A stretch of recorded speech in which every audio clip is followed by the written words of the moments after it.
Breaking news చూస్తున్నాం. Formula ఈ car race కేసులో బేలన్ రెడ్డి ఈడీ విచారణకు హాజరు కాలేదు. విచారణకు హాజరయ్యేందుకు సమయం కావాలని కోరారు. ఈడీ జాయింట్ డైరెక్టర్ కు మెయిల్ చేసిన బిఎల్ఎన్ రెడ్డి టైం ఇవ్వాలని విజ్ఞప్తి చేశారు. బిఎల్ఎన్ రెడ్డి మెయిల్ కు సానుకూలంగా స్పందించింది. ఈడీ విచారణకు ఎప్పుడు హాజరు కావాలో చెబుతామని తెలిపారు. ఫార్ములా ఈ కార్ రేస్ కేసులో బిఎల్ఎన్ రెడ్డి ఈడీ విచారణకు హాజరు కాలేదు. విచారణకు హాజరయ్యేందుకు ఇంకొంత సమయం కావాలని ఆయన కోరారు. ఈడీ జాయింట్ డైరెక్టర్ కు మెయిల్ చేసిన బిఎల్ఎన్ రెడ్డి టైం ఇవ్వాలని విజ్ఞప్తి చేశారు. బిఎల్ఎన్ రెడ్డి మెయిల్ కు సానుకూలంగా స్పందించారు ఈడీ అధికారులు. విచారణకు ఎప్పుడు హాజరు కావాలో చెబుతామని తెలిపారు. ఈడీ విచారణకు బిఎల్ఎన్ రెడ్డి హాజరు కాలేదు. తాజా అప్డేట్స్ అందించేందుకు మా ప్రతినిధి సునీల్ సిద్ధంగా ఉన్నారు. సునీల్,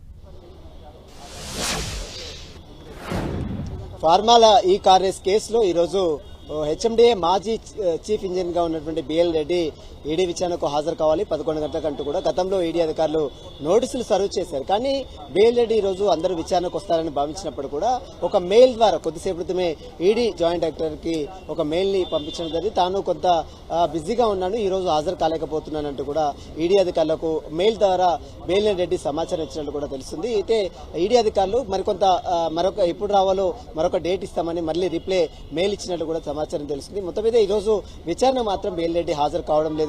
మరి మధ్యాహ్నం వరకు వస్తారని భావించినప్పుడు కూడా ఈ రోజు మెయిల్ ద్వారా ఒక సందేశాన్ని పంపడం జరిగింది. రేపు మరి అరవింద్ కుమార్ రావాల్సినటువంటి అవసరం ఉంది కాబట్టి రేపు అరవింద్ కుమార్ అయినా వస్తాడా లేదా అతను కూడా మరి సమయం కోరుతారా అనేది కూడా చూడాల్సిందని చెప్పొచ్చు. ప్రస్తుతం అయితే ఈ రోజు బిఎల్ రెడ్డి మాత్రము ఈడీ విచారణకు రావడం లేదు.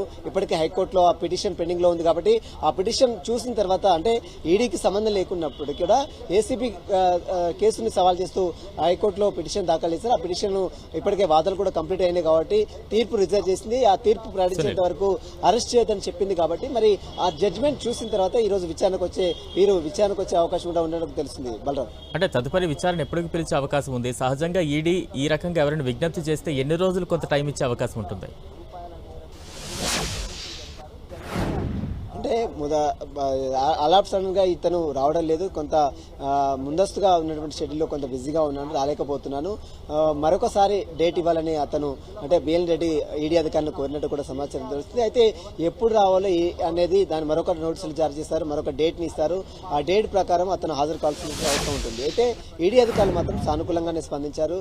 మరొక డేట్ ని ఇస్తాము, అప్పుడు ఖచ్చితంగా మీరు హాజరు కావాలంటూ కూడా ఈడీ అధికారులు రిప్లై ఇచ్చినట్టు కూడా సమాచారం తెలుస్తుంది. మరోవైపు హైకోర్టులో ఏసీబీ కేసును సవాల్ చేస్తూ కేటీఆర్ ఇప్పటికే హైకోర్టులో వేసినటువంటి పిటిషన్ పెండింగ్ లో ఉంది. ఆ తీర్పు రిజర్వ్ చేసింది. ఆ తీర్పు ప్రకటించిన తర్వాత వీరందరూ కూడా ఈడీ విచారణకు హాజరయ్యే అవకాశం ఉన్నట్లు కూడా కొంత సమాచారం తెలుసు. ఎందుకంటే ఇంకా పిటిషన్ అక్కడ పెండింగ్ లో ఉంది కాబట్టి ఇప్పుడు ఈడీ విచారణకు వస్తే మాత్రం ఖచ్చితంగా కొంత ఇబ్బందులు తలెత్తే అవకాశం ఉన్నట్లు వాళ్ళు భావించి ఈడీ విచారణకు హాజరు కాలేకపోయారనే ఆరోపణలు కూడా వినబడుతున్నాయి. కాబట్టి మరి చూడాలి, ఈ కేసులో బిఎల్ రెడ్డి ఖచ్చితంగా ఈడీ విచారణకు వస్తారని భావించినప్పుడు కూడా అతను రాలేదు. మరి రేపు అరవింద్ కుమార్ ఇదే సైతము అతను సమయం కోరుతారా లేదా విచారణకు హాజరవుతారా అనేది కూడా ఒక ఉత్కంఠ అయితే కొనసాగుతుందని చెప్పవచ్చు. జనవరి 7వ తేదీన మాత్రం ఖచ్చితంగా బీఆర్ఎస్ వర్కింగ్ ప్రెసిడెంట్ మాజీ మంత్రి కేటీఆర్ ఖచ్చితంగా ఈడీ విచారణకు హాజరు కావాలంటూ కూడా ఈడీ అధికారులు నోటీసులు సర్వ్ చేశారు. మరి అతను కూడా వస్తాడా లేదా హైకోర్టు తీర్పు తర్వాత మరి ఈడీ విచారణకు హాజరవుతారా? ఎందుకంటే హైకోర్టు తీర్పు మరి జనవరి 7 లోపే వస్తుందా లేదా ఆ తీర్పు